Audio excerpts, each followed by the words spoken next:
one of the entities that get affected pretty heavily here is Amazon, Flipkart, and other retailers.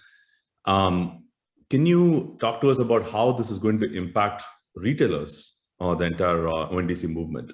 Yeah, so I mean, retailers may need to rethink about that siloed approaches. So like, for example, today, for example, data was not accessible, or data is only accessible to certain kinds, certain at certain levels, through the platform specific data solutions, etc. Whereas today, because of the ONDC framework, data is now going to be sitting in between the buyer and the seller, or the retailer and the and the buyer and seller and the brand and the manufacturer.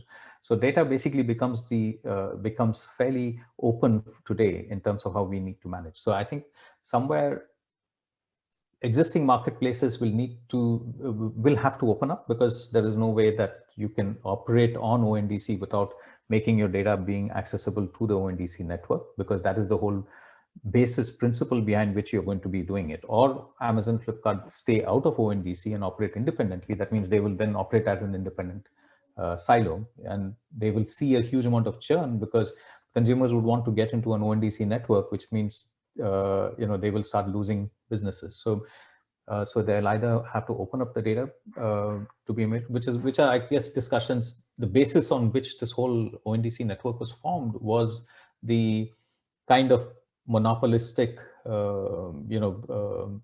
market shares that Amazon and Flipkart has in India. So it was basically to break that stronghold, because traditional trade and the sellers were getting marginalized in terms of price and those kind of practices.